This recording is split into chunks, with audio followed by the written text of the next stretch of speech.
Hey, what up, everyone? Welcome to Kill the Clock. This is our free agency edition. I'm Shaheen Koigani. I'm here with Anoop Dillon, Ravneet Singh, and Zaid Hadid.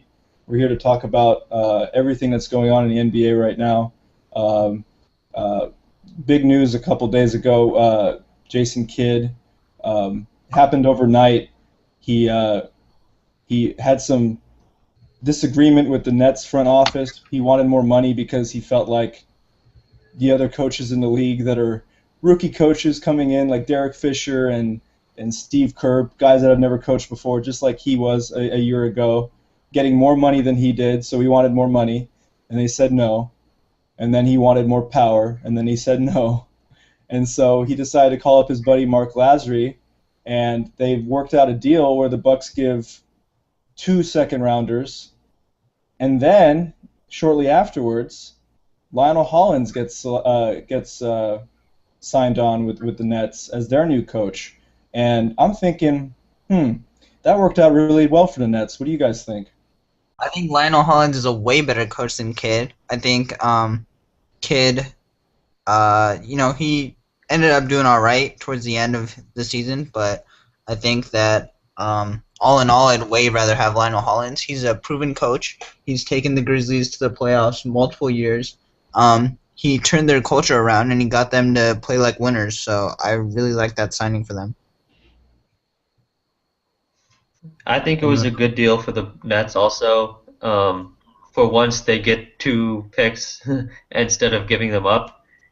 And Hollins is a better coach than Kidd. I think Jason Kidd was overrated as a coach this year. Uh, and also, I feel like Jason Kidd wasn't in a position where he could demand more power, especially just in his second year after playing. He didn't really prove himself too much as a top head coach, and demanding more power to me just seemed kind of unrealistic and not fair to the organization. Yeah, I think the Nets won and Jason Kidd won. The Nets got Lionel Hollins, a proven coach. Jason Kidd was a little iffy at the beginning of the year, and then they got two second round picks, and that's not too bad. Also, Jason Kidd, he wanted to. It was a win-win situation for him. If he doesn't get more power in the Nets, he's going to the Milwaukee to be a starting head coach. does anyone know if he's still going to be a coach there, or is he just going to be in some like president situation where, like Phil Jackson, where he's basically just chilling in the back, doing things from behind the scenes, but not really out there where he could get blamed like a coach does.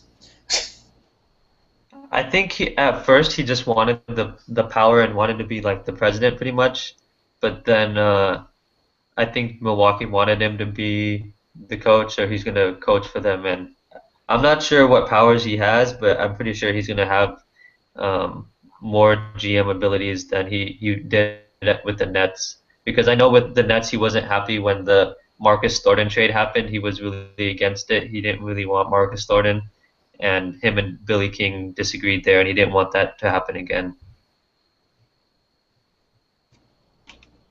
No, I mean I agree with all that. I think Lionel Hollins is a really good coach, and he finally provides some stability to the Nets. And I mean, Jason Kidd, I think he actually did a good job his first year. So, uh, he could end up being a really good coach for the Bucks if he ends up being a coach. I'm not sure. I don't know what he's going to do with that, but it seems like him and Mark Lasry have a good thing going on. Let's delve into free agency now. Let's start with the guys have gotten paid contracts and they're just so happy now.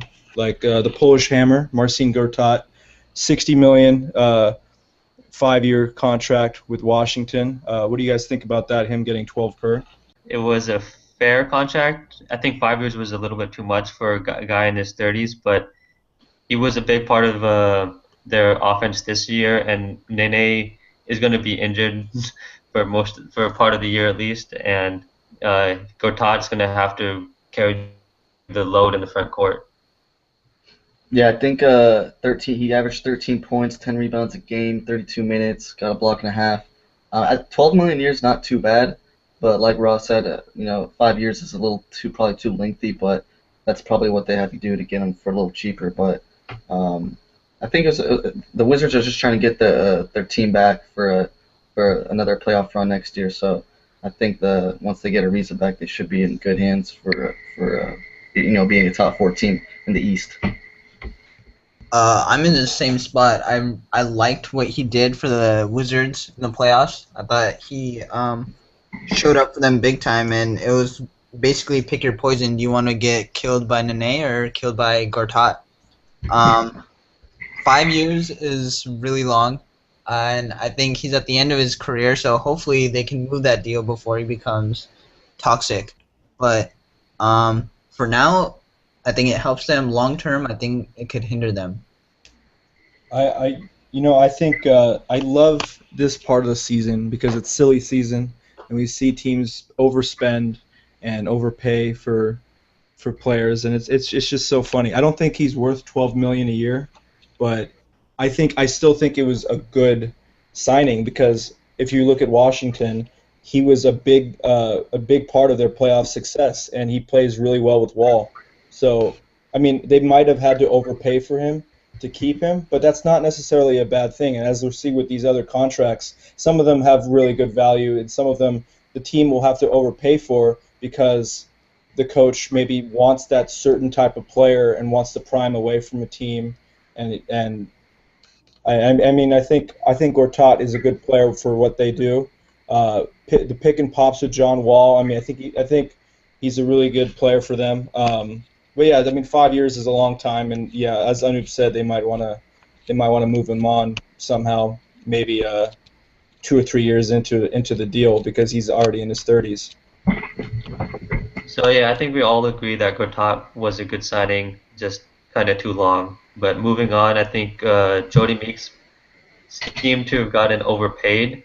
19 million to Detroit for 3 years. This was the first signing besides Kyrie Irving, and I think it made sense to some extent. They got Caldwell Pope last year in the draft at number 8 so that they could fix their shooting woes, but it didn't really help. He didn't really pan out, and I think Jody Meeks, after having a couple good games, including a 40-point game with the Lakers, proved that he's a really good shooter and he would fit well with their team. I just think it was kind of slightly overpaying for him. Jody Meeks, great shooter. 6.5 is probably too much, but I think it wasn't too bad. I think JJ Redick, who's kind of like a similar player, he makes about 7 million a year too. But I just think I mean he averaged 16, 17 points last year with the Lakers. He shot 40% from the 3-point line. That's not bad money for a pretty elite, not elite, but pretty good shooter last year. Yeah, I actually like it. I mean, they overpaid, but that's not bad because that's the kind of player that Stan Van Gundy wants. He wants shooters on his team, as we've seen with his Orlando teams in the past. He has Andre Drummond down there now. I mean, maybe Greg Monroe leaves, and maybe he could bring in some more shooters. If they could maybe trade Josh Smith away in his terrible contract, and that would be a huge coup for Detroit. But I have no problem with that signing. I think Jody Meeks is a nice player. Yeah, I think Jody Meeks is an underrated shooter. I think he was kind of undiscovered before this year, and I think he can fit in the same kind of role and succeed in Orlando. And I think that they know how to use him. I think he could have been had for less. I don't think there was a big competition over him. So I don't. I mean, I guess it keeps him happy a little bit, but I think he could have been had for less. I think you meant Orlando. I mean, not Orlando. Oh, sorry. Yeah, Orlando. I mean, not Orlando, Detroit. My bad. Right. I was just thinking Stan Van Gundy. He actually would have been a good fit with Orlando, nonetheless. But they actually Orlando actually solved their shooting issues with getting Ben Gordon for 9 million over 2 years. So they got him cheaper. But Ben Gordon is getting kind of old now, and he didn't really do much in Charlotte. I think 4.5 is probably fair, but I'm always a fan of teams waiting it out and getting shooters later on for cheaper, kind of like what Miami does, and we'll have to do this year also. So I would say slightly overpaying for Ben Gordon too, but not a bad deal. Ben Gordon's a career .402 3-point shooter, so he's a good shooter. That's something they need on that team. With the theme of having Elfrid Payton and Aaron Gordon now, you have a really good team, along with Oladipo. You have really good perimeter defenders, but you have no shooting on the floor. So Ben Gordon for 4.5, I like it. Yeah, $4.5 million is not too bad. They got another good shooter. He's been proven to be a good 3-point shooter. Orlando needs the shooting. They have absolutely no shooting right now. Before Gordon, so they still need a couple. They still need a couple more shooters. But I think they're on the right track. Yeah, I think they know that shooting is their weakness, and I like this signing. I think 4.5 is fair, and I like that it's only 2 years because I think that's all Ben Gordon's got left in the tank. And Jameer Nelson was just waived, and that was one of the first transactions that was made this free agency. So we'll see if anyone signs him. But moving on, another point guard in Sean Livingston going to the Warriors, 18 million for 3 years, which I think is fair. He was probably outplaying Darren Williams, and I really like Sean Livingston. He was born in the same small town I was in Peoria, Illinois, so I got much love for him there. But it's a little confusing for me in that they wanted Jarrett Jack was a really good fit with the Warriors, and they're paying Sean Livingston more, slightly more, but I think he might be a better fit. We'll see though. I absolutely love this signing for Golden State. For 3 years for 18 mil for a combo guard like Livingston and able to post up, has great length. And I love rooting for the guy because he suffered a really devastating knee injury earlier in his career, and I really like rooting for him. And I think he's in a good situation now because they're Steve Blake and Jordan Crawford aren't going to be on the team anymore, so they needed a combo guard off the bench, and this guy played really well for Brooklyn last year. I liked his playoff performances, and I think this is a really good value buy. This is my favorite signing so far of the early free agency. So A+ for them. Yeah, good pickup for the Warriors. He'll come off the bench. He can be their scorer off the bench, and I think he'll play a similar role to what Jarrett Jack did a few years ago. But I think he actually plays better defense. Probably not as good of a shooter as Jack, but Yep. And so I think it's going to be a good play off the second unit for the Warriors. First off, I want to say this. I'm a fan of Sean Livingston after coming back from everything he's been through. But you're not a fan of the Warriors. I'm not. Disclaimer. I do not like the Warriors. I don't like the signing. Surprise, surprise. I think it's a bit premature. I think that 18 million let's just say 6 million a year for a backup when you have two elite point guard. You have an elite point guard and shooting guard, and that's gonna limit Sean Livingston's minutes a lot. So I think I don't know, price tag per minute. That's too expensive. That's just me. No, I think he's going to get a lot of minutes. I mean, Steve Blake isn't with the team anymore, or isn't going to be there, and Jordan Crawford isn't going to be there. I mean, there's room for him to come off the bench and provide good minutes with the second team and back up Steph Curry and Klay Thompson. If Klay Thompson stays, I know you're still probably talking to the Wolves, or that's dead. I'm not sure actually, but I think he'll have enough minutes. Well, I want to pose a question, and would you rather have Sean Livingston or Jarrett Jack? Because they're paying Sean Livingston more than Jarrett Jackson. Jarrett Jack was a proven player in their system and played really well. Yeah, that's a good point, and I really like Jarrett Jack in their system. I felt like he was a big reason they made it so far into the playoffs 2 years ago, and yeah, I thought it hurt them a lot to lose him.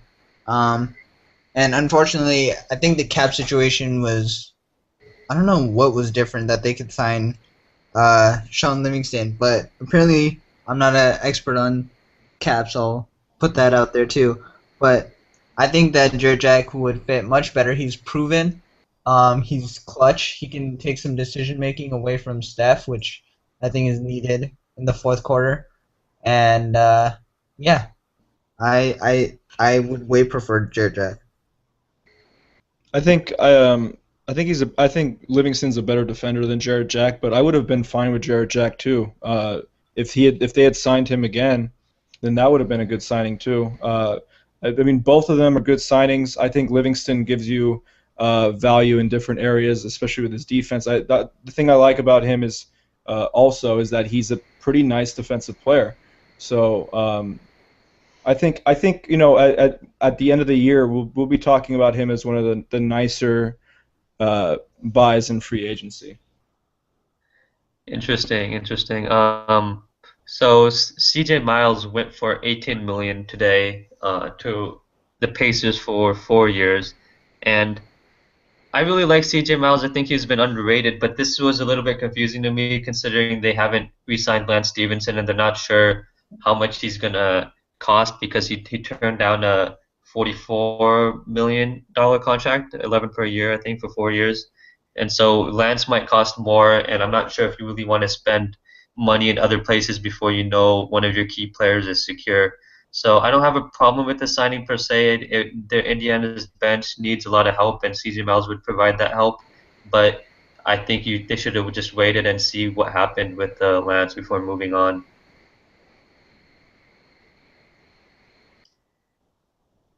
Crickets? Do All you right. guys like Well, that signing, or was he overpaid, I'm kind underpaid? of Was it fair? I'm kind of mad about it, honestly. I mean, it's an all right signing, but I'm pretty lukewarm on it. I think he's an okay player. I've watched him with the Cavs. I mean, it's not a flashy signing, really. He's a career 35% free 3-point shooter, so he gives them some spacing on the floor, which they need. And but I would have prioritized Stevenson and re-signing him. And I mean, I don't know. What do you guys think, Zaid?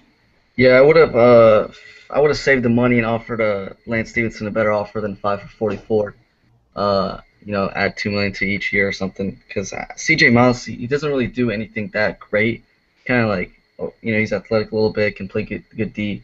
But I mean, why not get the more value with Stevenson, who knows the system better, and you know. I like CJ. In 2K, he's one of my best role players. I'm unstoppable with CJ. But I think the Pacers' biggest weakness is they don't have any playmakers, and I don't think CJ's a playmaker per se. I think, yeah, they could use someone who's a spark plug off the bench, who can make things happen, who could play some minutes with the starters and get them going. I think other than Paul George, who's not the best as far as superstars go, he's not the best playmaker himself, and I think he's pretty much their only one. So, other than Lance, of course, who might not come back. So I like the signing. I like CJ Miles, but I don't think it addresses their biggest needs. Yeah, if anything, they should have gone with another point guard. I mean, there's not too many point guards out there, but they could have, like George Hill didn't have a very exciting season this year, and if they were going to spend 18 million on a player or for over 4 years, it should have been towards another playmaker, like you said, and maybe a point guard. But moving on to Boston, Avery Bradley, this one probably was the most surprising deal for me. I know he had a career year with about 15 points per game, and but 4 years for 32 million, so that's 8 million per year. That seems a little bit excessive to me. I really like Avery Bradley. I think he was underrated until he got this paycheck. But we'll see. I mean, they really like him, but with James Young coming in and Marcus Smart, I think he was expendable, and they should have let him go. Well, I don't think so. I think he was a good player for them last season. I think he expanded his offensive game. They gave him more minutes, and I think he filled in nicely. I mean, he's always been a very good defender, and I think that's the theme that they're going for. I think this might mean now that Rondo's leaving, and they might view Marcus Smart as not an off guard, and they want to make him the point guard of the future. It really depends on what they do with Rondo. I can't really judge what Boston does with any of their moves until I see, like, are they keeping Rondo or not? Are they going to try to move him for more assets? But yeah, I mean, I think they like Avery Bradley. I mean, he's still young. I mean, he was been with the team already, and he really improved last season offensively. So he had a career year, and I think you're paying for potential a little bit, and so I can't give it the best grade, but it's okay to me. It's a decent signing. I think Avery Bradley is worth around 8 million. I think it was a fair offer. 15, average 15 points. He's a good shooter. He's athletic. He can shoot. He was 40% from the 3-point line, and he's only 23. So I think he's going to be a pretty good, even better player for the Celtics. But like Shaheen said, I don't know what they're going to do with Rondo. It depends what they're going to do. It's going to be a pretty, I don't know, Marcus Smart, Bradley, and Rondo. Those three. It's going to be interesting how they play together if they keep all of them. But we'll see. I thought Avery Bradley kind of flew under the radar. He made a big jump. I think he should have been in the talks for most improved player. He jumped 36% in field goal, or sorry, 3.6%. Damn. Yeah, in field goal percentage, and he averaged 4 more points per game, which is a pretty huge leap in my book. He also jumped almost 8% in 3-point shooting. So I like this signing. I think he's young. He's only 23 years old, and he's got a lot of room to grow. I didn't realize he was this young. I'd really want him on the Kings. I didn't realize he shot, as Zayd pointed out before, he shot nearly 40% last year. I mean, and he also shot 40% in 2011, so in 64 games playing with the Celtics. So I think this is a good signing, 3-and-D player, right? And he's got some offensive potential, as we've seen, with 14.9 points a game now last season. So I think they like him. But again, it depends on Rondo, because if Avery Bradley's coming off the bench, he's kind of an expensive bench option. Yeah, that's my only issue, is that I don't know if he's going to be the starter for their future once James Young develops. And James Young is another 3-and-D guy and arguably a better shooter than Bradley. So it seems like a redundant pick, and now it makes it more difficult to move him since he has a 4-year contract, and it makes it more difficult to re-sign Rondo. But I mean, Avery Bradley is one of my favorite players. I'm not going to hate on him. I just don't like the contract. But if Boston really likes him and sees him part of their future, it made sense. I just think $8 million is overpaying per year. But anyways, let's move on to Lance Stevenson. And he rejected a $5 for $44 million contract because he thought he could get more money. What do you guys think? Do you think he will get more money? Do you think he deserves more money? And Lance Stevenson is my boy. He deserves to get paid. Did you see that defense on LeBron? Did you see the fact that he carried his team when they had no offense going on? I'm so adamant about this, man. I'm fired up right now. I know you guys aren't. How much money do you think he should get? 10 to 12. 10 to 12. I think he deserves that much, and I think you're paying a little bit for potential, but he's so young still, and he had such a great year. He's one of the best rebounding guards in the league. He lives in the paint. He bulls guards with his strength, and he's an excellent defender. And I mean, I think he has the potential of being one of the best two-way players in the league. I really think that. So I mean, you're paying a little bit for potential, but I think a team should absolutely offer. If Gordon Hayward is going for a max offer sheet, Lance Stevenson should go for that much. I could see why teams are hesitant because of seeing all the maturity issues and what he was doing to the Heat, blowing in LeBron's ear, which was hilarious, by the way. Okay, he was getting in his head, guys. I mean, he has nothing to lose. It's King James, right? He's doing what he can for his team. Sorry. Go ahead, Zayd. I was gonna say, I would be pretty mad if I was Stevenson. $9 million a year for what he did last year. He was a borderline all-star. Dude's only 24, or he's gonna be 24 in September. I think he should. I think that was kind of a disrespectful offer to him, to be honest. I think he should go to. He would be a pretty good fit with the Bobcats. I think they could offer him a little bit more than that. I think they would be a pretty good team there too. But Pacers, I mean, they should try harder to keep him. All right, here we go. Oh. I mean, we've talked about this before. You guys are a lot higher on Lance Stevenson than I am. I used to be a fan, and then I think he got national media recognition, and now he's over. I'm sorry, what? Wait, you got national media recognition for being an idiot. Well, even before that, I think he got a lot more talk this year than any year before. Was he? You don't think he was like a borderline all-star?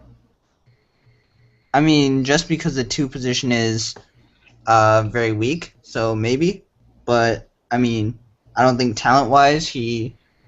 If we just talked about the 10 best players in the East, I don't think he's up there. I don't think he's close. And I don't see what's so different about his stats from Avery Bradley's. He averaged a few more assists. I'll say more than a few, 3 more assists. And his rebound numbers were. That's a lot of assists, man. I'm sorry? That's a lot of assists, man. There's a lot of assists, but he also had the ball in his hands a lot more. Like you said, he was their only playmaker. He actually didn't have a high usage rate. I bet that he had a higher usage rate than Avery Bradley. Oh, we about to check that right now. Someone else talk about it. Oh, we about to go in. All right, Ravneet, give your opinion about. Well, I'm still talking. I think his. Go ahead. I think his rebound numbers were way inflated. 7.2 isn't sustainable. It just so happened to coincide with Hibbert's worst year, let's just say. And I don't think on any other team he would be averaging 7.2 rebounds. That seems crazy to me. So, I mean, 13.8 points, that's nice. It's not amazing. 4.6 assists, that's not unheard of from a 2-guard. It's definitely a positive, and it's definitely in the top tier of 2 guards, but it's not unheard of. Hey, Anoop, can I blow your mind right now? Go ahead. Can I blow your mind? All right, so Avery Bradley's usage rate was 23.2, and Stevenson's was 19. So he was a way more productive player than Avery Bradley. I don't think it's even close. I mean, and I mean, I think there's a lot of value in having a good rebounding guard. I mean, I don't think just because Hibbert had a bad year on the defensive boards, we should knock Stevenson down for being able to get 7 rebounds a game.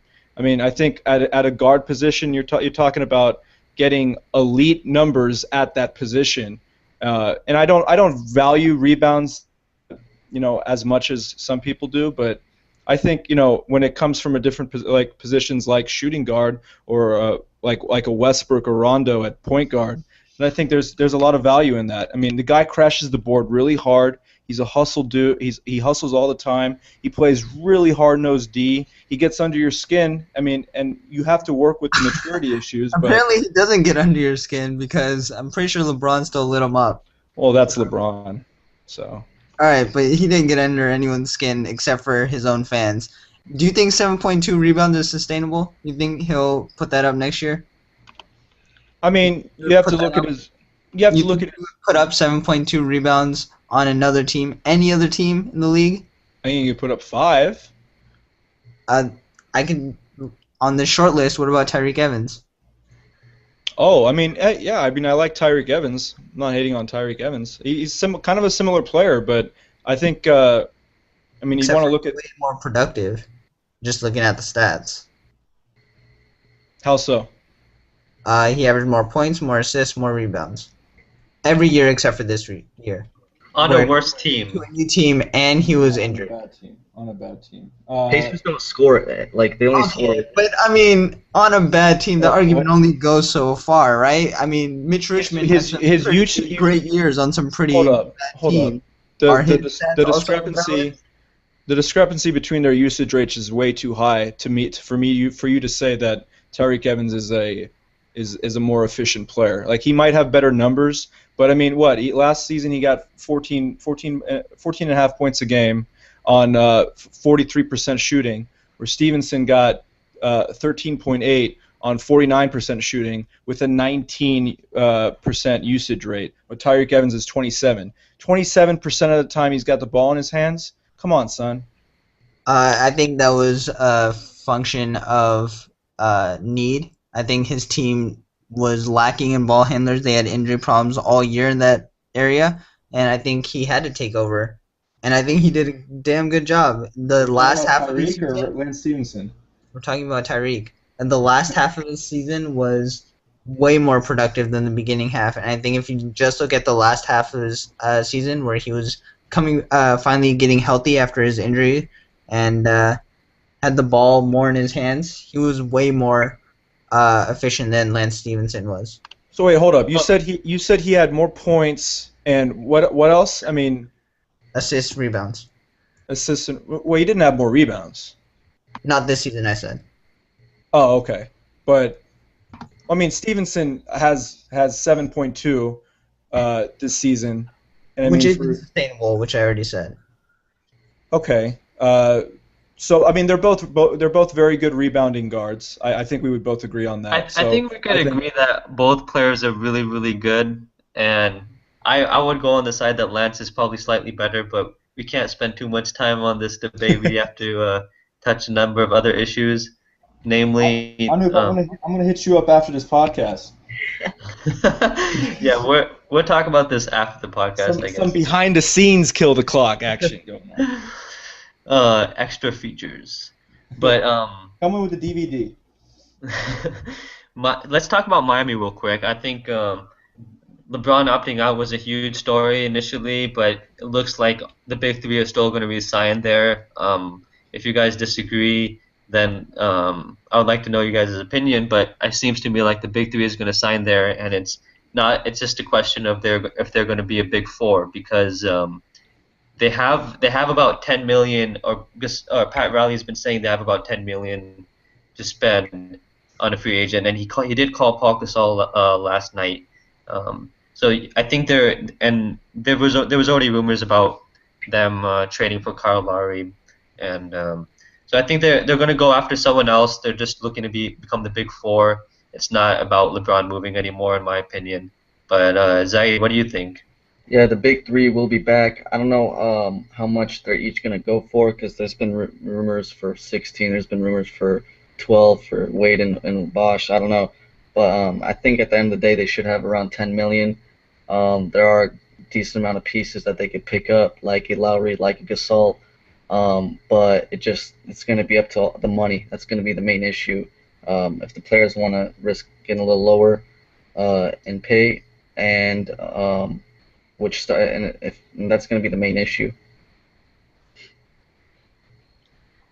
Yeah, I think we're all pretty much in agreement that Miami's not going to do anything else. But I think the bigger free agent that could possibly move is Carmelo Anthony. I've been saying for a long time that he's going to go with Chicago because Noah has been recruiting him like mid-season, and the Knicks missed the playoffs. So it doesn't seem like he wants to stay in New York. I know they got Phil Jackson there to try to persuade him, and I think he might do it. But Houston and Chicago just look like way better fits, especially Chicago right now. Yeah, I think Melo. I think his best chance to win is in Chicago. I've been saying that all along. It'd be literally the most perfect fit. I mean, Melo, Rose, Noah, Gibson, Butler. I think it'd have to be in a sign and trade with New York. I don't know how much flexibility they have with Chicago's cap they have, but I think Melo would be very happy in Chicago. Houston, I don't see it as well as Chicago. I just think Chicago is his best chance. It's the Eastern Conference. They could be there. They'll easily be the favorites, I think, depending on what Miami does. But I think that he'll be in a very good situation if he goes to Chicago. I think that there's zero chance that Carmelo goes to the Lakers. That just doesn't make sense. He's at this point in his career, he's looking for wins. If he didn't mind wins, why wouldn't he just stay, Nick? As far as Chicago versus Houston, I'm just interested. Hasn't Rose and Noah always been anti-super team? Isn't this kind of going against what they've always talked about? Because they I want to think win. Yeah, they care about winning. I think that Rose has been anti-recruiting for a long time, and he was reluctant to go. I think when Melo came to town yesterday, but I think they're going to do whatever it takes to win, and I think they're against leaving their own team to go form a super team anywhere else. But I don't think they mind if another star comes to Chicago. I think if the GM and the head coach and all the front office is saying, "Hey, Melo's coming in to visit. Could you come to the dinner?" I think I would go to the dinner if I was them, and I think that's what they did. They all met last night, and Melo met with Chicago, and apparently afterwards, Rose worked out like a full workout in front of Melo to show him that he's ready for the season. I think that's huge. I think I mean if Melo signs with Chicago, I think he thinks that Derrick Rose looks like Derrick Rose again, and that's exciting for the team. That's exciting for all of us too. I mean, personally, I want Derrick Rose to come back. We're without him for 2 years. One of the most explosive players in the league. One of my favorite players. Just a sick player all around. If he worked out for Melo in front of him, and Melo was like, "Dang, Rose," uh, and maybe he'll pick the team. I don't know what Kobe's going to tell him on Thursday. I don't even know. Like, hey, what is he going to tell him? Like, come on, Kobe. That's just funny to me, honestly. That's just so funny to me that I mean Kobe's going to be there probably. Or no, I think he's in Brazil right now actually. So wait, Mitch Kupchak's going to meet with Melo. I think Kobe will probably be there, but like, what is he going to tell him? Do you Yeah, want to come here and lose? I don't know, yeah. man. Or pretty much just take over after me when I leave in 2 years. Maybe the Lakers are hoping for a snowball effect where if Melo comes, then maybe Kyle Lowry could come, and then maybe all these other guys could come. Maybe they re-sign Powell, and all of a sudden, boom, you have a big four there. Yeah. I think that's what every Laker fan is hoping for. I don't think it's going to happen. I guess it's a step into progress. At least they got a meeting with the a superstar. You know, LeBron didn't even want to meet with the Lakers, so it's a step in the it's a good step for the Lakers. But let's go to the top restricted free agents, and um, they include Eric Bledsoe, Isaiah Thomas, Greg Monroe, Chandler Parsons, Gordon Hayward, and those are the top five restricted free agents. And let's just go down the line. We'll state where we think they're going to be a good fit, and where do you think they're going to go, and how much money they deserve. So let's go with Zaid. Who do you want to talk about? I guess we can start with Eric Bledsoe. I think he's going to get offered max probably from a lot of teams. Phoenix can match anything. I think he should just stay with Phoenix. He excelled in that system in the last 2 years, and I think is he worth 15 million a year? I don't know, but I mean he was injured for half the season last year. I just think that he's mostly worth about 12 to 14. But if teams want to grab him, they have to pay a max contract for him. Yeah, exactly. If you want to pry him away from the Suns, you're gonna have to pull out the Bucks, and that's what you're gonna have. You have to give him a max contract if you want to take Eric Bledsoe away from Phoenix. There was a picture of him biting a Phoenix Suns jersey, so that's not a good sign already for any team that wants to sign him. I think he's gonna get the max contract, but I think he deserves about what you said, maybe 12 to 14. He's a really exciting player. He's also one of my favorite players in the league. Durability is an issue with him, so I would be a little nervous giving him that kind of money. But I think in terms of potential alone, yeah, I think you're paying for potential there. But it's potential for this is like he could be a top 5 point guard potentially. I mean, I think he will end up being a top 10 point guard in the league, just because the league is oversaturated with point guards now. There's so many good ones, but this guy really stands out to me. His athleticism is off the charts. He lives in the paint, and he shoots really well from three, 36%. He could create. He could rebound. One of the best rebounding guards in the league too. I mean, he's a dynamo out there. I really like watching him play. And the Suns have a lot of cap flexibility. They have a lot of cap space. They're going to match it. I fully expect him to retain Bledsoe. Yeah, speaking of point guards, I mean Isaiah Thomas. What do you guys think? He supposedly got offered $8 million a year for 3 years from Detroit. There's been a lot of sign and trade rumors. My boy, little Zeke. My boy. I mean Avery Bradley just got offered, got paid $8 million a year. How much do you guys think he's going to be worth, Anoop? I think he's worth probably 7 to 9. 9 is probably the max I'd be comfortable with paying. Actually, I think I would match 10. I think if you look at his stats, he was top 4 in PER for point guards. And I mean, all of his stats. I'm not going to list all of his stats, but he was statistically a great player. I think he's a winning player. He's the type of player that plays hard. I know he's short and he gets a lot of criticism for his defense, but I think he shows up and he does everything he can. I think he's a winning player, and I really want the Kings to keep him.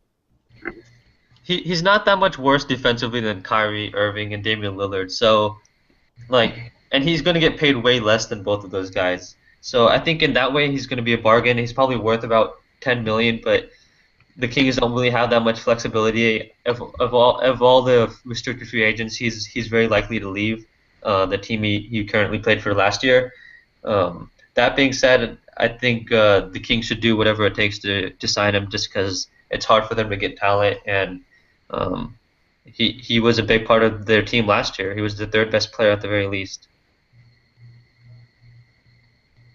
Go ahead. Right. So for IT, I mean, is he worth 10 million? To me, I don't think he is. I just think that he's a defensive liability, and I think he's just as bad as Kyrie and Damian, but the difference is they're a little taller than Isaiah. But I just think he's kind of ball dominant a little bit too.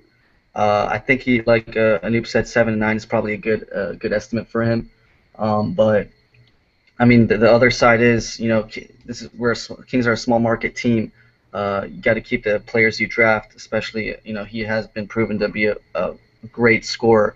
If the Kings could get him for about 9 million, maybe even 10, I would probably match it. But the thing is, I think he's more of a sixth man, and I don't think his ego will let him be a bench player.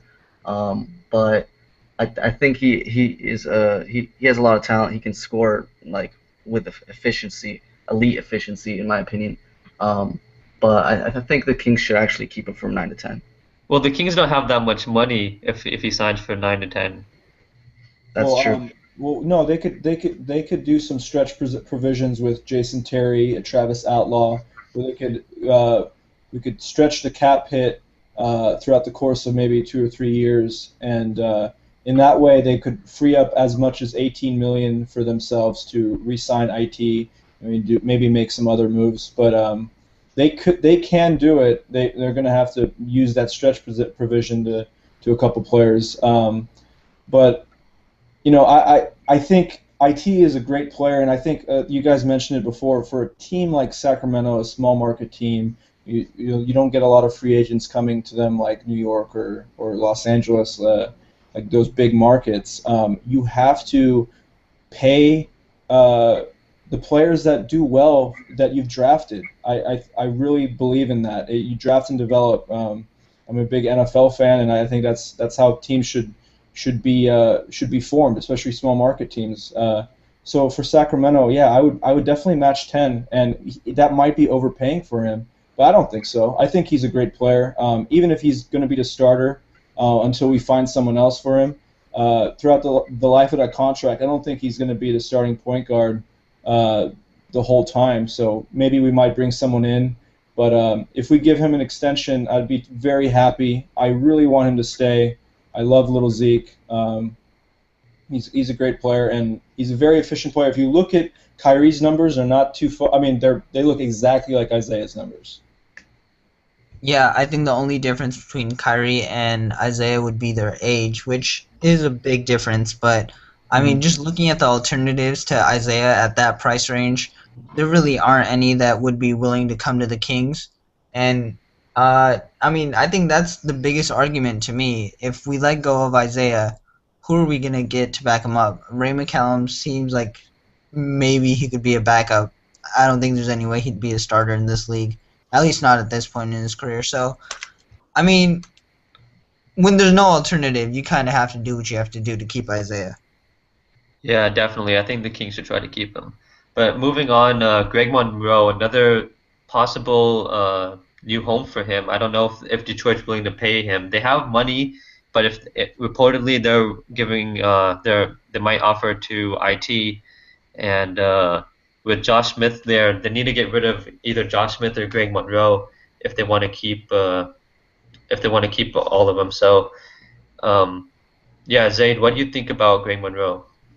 I think I don't know why they don't like him that much, but I mean, he averaged what, 17 points, 10 rebounds last year, or actually 15 points, 9 rebounds. Um, he's only 24. I think he's just a good complement with Andre Drummond because Andre is more of the defensive anchor. Greg Monroe is more of the scorer. I mean, I would try to keep him in my opinion. I think he's just a good fit for Detroit. I just think they should move other pieces. I think the Jennings and the Smith, those are the pieces they should move on with. I think they should try to keep Monroe. Yeah, the only issue is Jennings and is going to be hard to move. No one really wants him. He's not a top 15 point guard, and they already it's already like proven that they'd rather have IT than Jennings. Josh Smith has a pretty ugly contract. Also, he has 14 million per year for the next 3 years.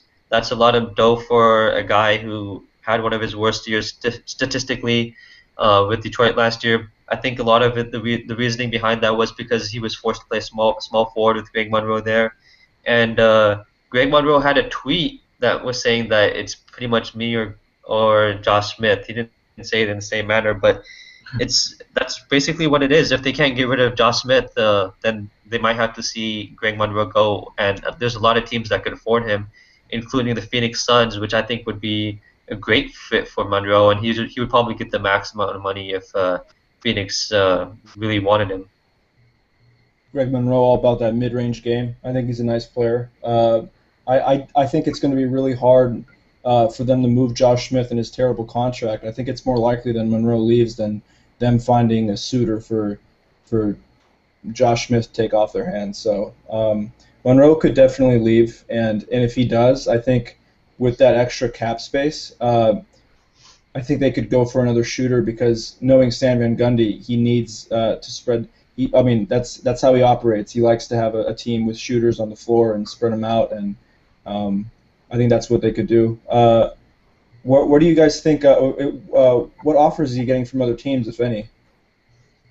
I've heard Phoenix. I've heard He'd be nice in Phoenix. yeah, I think it would be great with Phoenix. Phoenix has a lot of money too. They have about 30 million in cap space, which Hmm. is only behind I think Miami and maybe the Sixers.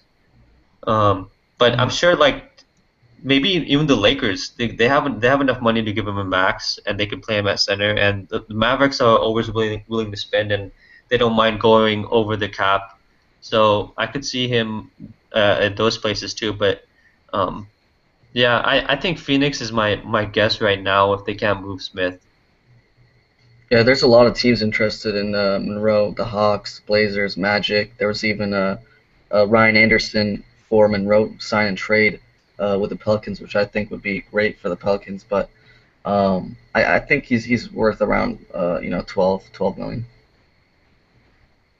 Okay, so moving on to the last two restricted free agents of our top five, and that's Chandler Parsons, and he opted, or Houston allowed him to become a restricted free agent, and we'll see what happens. But a lot of teams are interested in him. I think I'm hearing near max also again, which is what you kind of have to do if you're trying to pry a guy away, and he's a restricted free agent. Um, and I've heard the Mavericks are really interested in him. Chicago, um, I'm sure New York would try to get him, but I think I heard that he really wants to stay with Houston. But if Houston is if Melo decides that he wants to go with Houston, then Parsons is not going to stay there too. So I think a lot of it depends on what Carmelo decides.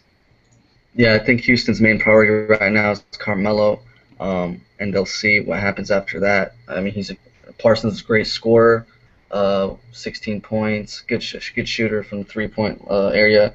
But I mean, I don't know if he's worth max. I don't know if I would, if I want my team to pay max money for him, 15 million. I think he's worth around 10 or 10, 11. But like Ross said, that you got to overpay to get these type of players, and some teams have the cap space to do it. Yeah, I think Chandler Parsons. I think they're going to wait to see what happens with.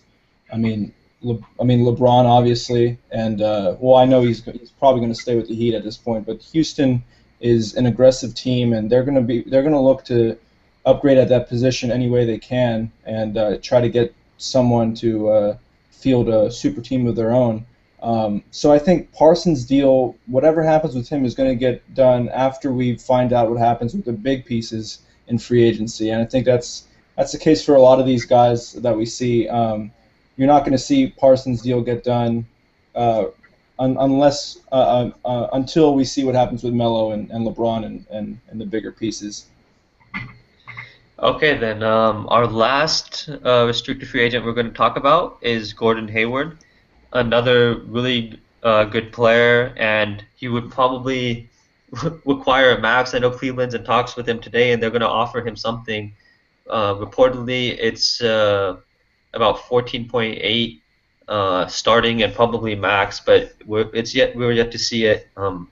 That being said, shout out to Coach Nick, who called this way before midseason, saying that he would probably get a max deal. So shout out to B-Ball Breakdown. He called it before, and it looks like it's going to happen. Yeah, Gordon Hayward, he's going to get offered the max by a lot of teams. I would love to see him in Boston with Brad Stevens. That would be the ultimate story. I mean, he's a great player too. He's only 24. Great shooter, great scorer. I just think 15, 16 million is probably too much, but like we've said, this is free agency where players get paid and owners have to deal with it. So just go to Boston. Just go to Boston. Yeah, definitely. It would be really nice to see him reunite with Brad Stevens. They had some great years at Butler, and he almost won the game with that half-court shot. That was an amazing shot that almost went in. But moving on, Kyrie Irving, this was the first deal that was done, and it was a max offer. I think, was it 4 years or 5? I think it was 4 years, and the max. And not much to say. You really can't offer him much. You need to make your stars happy, and he was an all-star in the last 2 years, and the MVP in the All-Star game last year. He's just a really good player, but as we noted earlier, he's not very good defensively, and you could make the argument that he doesn't deserve the max. I would definitely make that argument, but you got to keep your stars happy. The Cavs have money, and you can't really say much there. So, Shaheen, do you want to say anything about Kyrie? No, he definitely deserves the max. He's a budding superstar. I mean, his defensive deficiencies aside, I think it's more of a product of just having to do too much on the team. I mean, he has to carry them so much offensively that he just doesn't care defensively. I mean, the guy does everything for them, and they definitely have to lock him up. And I mean, every team who needs a point guard, or even teams that probably don't need one, would offer him a max deal if he hit free agency. And he has crazy potential still, and he's a great player. He's a budding superstar, absolutely. He definitely is. I'm not saying that he doesn't deserve a max, but um, is he worth the max? I guess is the question because there's a difference between how much you're worth. Isaiah Thomas is probably worth like less than Kyrie Irving for sure, but how much worse is Isaiah Thomas than Kyrie Irving? Well, I mean, I think Kyrie could take over a game more often than Isaiah can, and I think we've seen that Kyrie has better point guard skills than Isaiah Thomas, and that may come down to his physical limitations. Isaiah Thomas is, I mean, a little selfish. He's not able to see over defenders and make the simple pass. There are times when he just over dribbles and misses plays, and it comes down to like his psyche and his athletic limitations. But despite that, he's still a very solid player, and there's a lot he could do for you. But in terms of his ceiling, if you think about Kyrie, he's got a much higher ceiling in my opinion Right, than right. IT. So you're paying for potential, and I mean people think that's a bad thing, but in some cases I think it's definitely warranted. Another free agent that's being lured heavily is Kyle Lowry.